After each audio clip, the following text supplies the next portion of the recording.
Hello everyone, welcome to DevSecOps tutorial. Going through our first slide, which is building up the audience. This course is designed for software developers, DevOps team, security team, QA team, infra team, build and release team, even for freshers with a bit of knowledge of scripting, software terminologies, tools and technologies. Expectation. Now, what to expect when once you complete the tutorial? So you'll be having a good knowledge and hands-on experience in DevSecOps, securing the CI/CD pipeline, which will be our focus for this whole tutorial.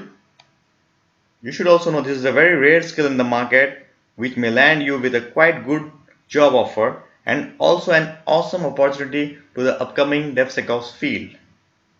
It may be the next hype similar to DevOps, which came around 5 to 6 years back.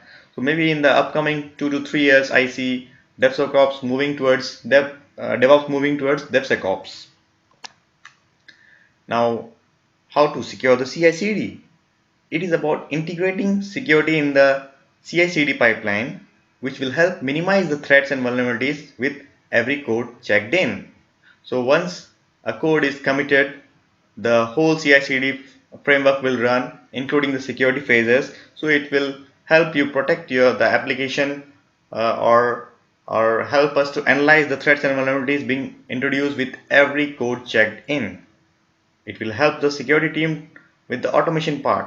Like the security team is always busy with checking or doing the pen test. So if we include the security phase in the pipeline, it can help reduce their efforts. Also, it will help to build the CI/CD pipeline more secure or the application more secure. The goal here is to bridge not only the traditional gap between the dev and ops team, but also to bridge the gap between the development, security team and operation team. Now we will see the difference between the traditional build phases in the DevOps model and the future build phases in the DevSecOps model. So this is the DevSecOps model which we are seeing. It's a simple Jenkins pipeline having 7 phases which I am building for my application. So the first phase is cloning it, second is SAST. So similarly we have the 7th phase as DAST. So here I have included 3 security phases. SAST is the static analysis part of the code introduced here. Image vulnerability test I am doing for checking the Docker images being created, and DAST is the dynamic analysis test done here, which is based on the request and response model. So traditional DevOps will not have this SAST, image vulnerability test and DAST phase. It will be having maybe git cloning, build and tag, post to Docker Hub, pull image from server and make the containers up and running. Now why DevSecOps? Companies implementing DevSecOps will address the vulnerabilities faster than others. Now it will also provide us with higher speed and agility for the security teams. It will also help us to maintain the compliance and quality of the code built.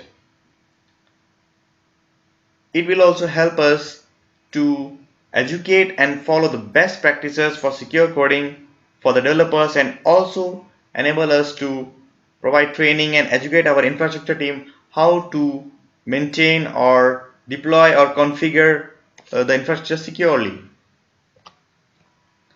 Now how to approach towards DevSecOps?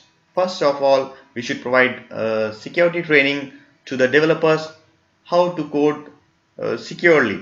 This may be just a few minutes task or to just include some plugins for static analysis or dynamic analysis with their IDE such as Eclipse.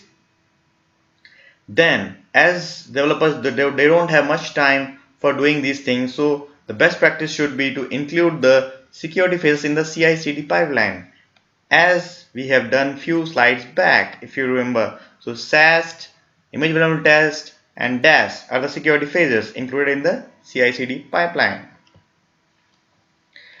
Now this will also help us to match the compliance requirements, etc.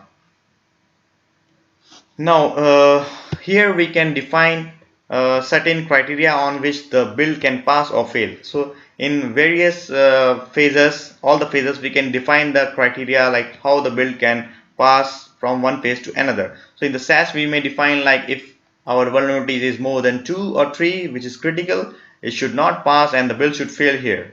Similarly, we can have put conditions in DAST and image vulnerability test. It was totally on the discussion between the security team and development team and the higher management. So we can come to a point and discuss like how many vulnerabilities we can pass and how many we can fail if the condition can be decided on that. So now once this is done, it will also help us to track all the security issues, and we can have it in Jira, and every sprint by sprint we can discuss and take the security bugs and uh, place it in developers bucket or the infrastructure team or DevOps team bucket for them to pick up the issues and start working on it. Now DevSecOps is the upcoming hot buzz. As DevOps and Agiles increases our speed, it does come with a risk as well, as with every check-in we'll be exposing our code with risk of security. Now, because there are frequent code changes and because a lot of IoT devices and various other methods of exposing our surface to internet, so we are also exposing to security risks. So, because of which our applications are getting more and more hacked nowadays. So, building DevSecOps framework will help us reduce the risk. Now, finally, I would like to conclude with the fact of the 80-20 rule, which is the famous Pareto rule. The 80% of the threats and vulnerabilities can be tackled if we enable DevSecOps with 20% effort. Like in the DevOps model, if we just have put 20% effort of including the security part, we can tackle around 80% of threats and vulnerabilities which are being introduced day to day with the code checked in. Now, what is the future scope of this? So you may be the Iron Man of the next upcoming DevSecOps industry. Also, you are creating your own path to create money. So as this will be a very high rare scale in demand, so you can fetch a lot of money or a good job with a good package. So with these pictures, you indicates your future. Now, also to show the fact, I have included some details from payscale.com. So if you go to this website and check for the DevOps and the security salary graph, so we can see with DevOps team with 1 to 4 year experience, they are being paid around $50K, and security team is also being paid around 50. And if you go to around 5 to 9 years, DevOps team are getting around 71K, whereas security team is getting around 80. So for 10 to 19 years, people are getting in DevOps around 99K, whereas in security team they are getting around 95K.